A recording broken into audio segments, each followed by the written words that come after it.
The desert remembered the scent of sandalwood, clinging to the dust devils that danced across the scorched earth. Jedediah Stone squinted, the grit singing his eyes as he dismounted at the Thorne Estate.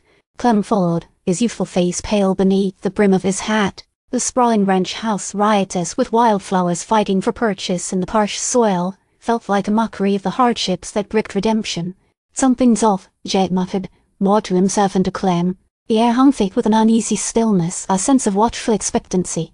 They had been summoned by Elias Thorne, ostensibly to discuss the circumstances surrounding his brother's death. Silas Blackwood's demise, ruled a robbery gone wrong, had stirred the town into a frenzy of superstitious whispers.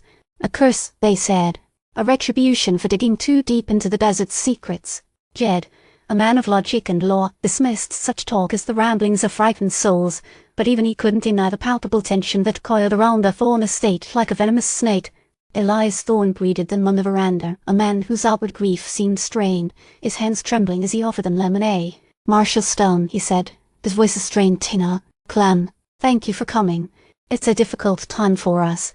He led them into a study lined with mahogany shelves overflowing with leather-bound books. The sense of old paper mingled with the unsettling sweetness of lilies arranged in a vase on a polished desk.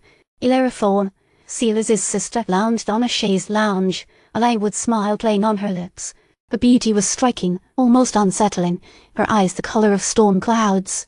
"You're taking this well, Elias," she drawled, her voice like velvet over steel, "for the loss of a brother." Elias flushed, avoiding her gaze. "Lara, please."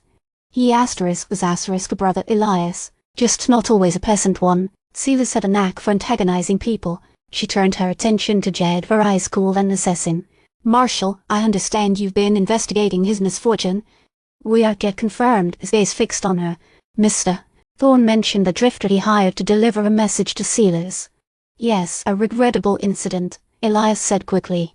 "He was supposed to warn Silas about potential trouble, but the drifter claims he didn't intend for Silas to die." "What was the message?" Jed pressed. Elias hesitated. "He was warned about an imminent robbery, that was all." Jed's instincts screamed that something was being withheld. "And you, Miss Thorne, did you know about this warning?" A smile widened, a flicker of something unreadable in her eyes. "Silas kept his secrets, Marshal. It was part of his charm." Suddenly, a commotion erupted outside. A gravelly voice, laced with desperation, cut through the uneasy silence. "Marshal, you got to help us." A man, his face bruised and swollen, burst into the study. It was Keller, Silas's father. He pointed a trembling finger at the Thornes. "They did it. They killed my boy." Elias paled, while Elara's smile never faltered. "Father, please, what are you saying?" "He was greedy, Silas was. Always chasing something he didn't deserve. He was working with them and shipping companies from New Orleans. Dealing in things he shouldn't have been." "Lies!" Elias roared, rising to his feet. "Quartz!" Keller shouted, his voice cracking. "He wanted the quartz for pure quartz and Walker claim. Said it held power. Your sister Elara, she's the one who wanted it most." Elara's eyes hardened. "Enough, father. You're spreading slander." Jed stepped between them, his hand instinctively moving towards his Winchester. "Mister, tell her, what evidence do you have?" "The shipping manifests. He kept them hidden. I saw them, and I know about the message he was threatened. They were going to silence him because he knew too much."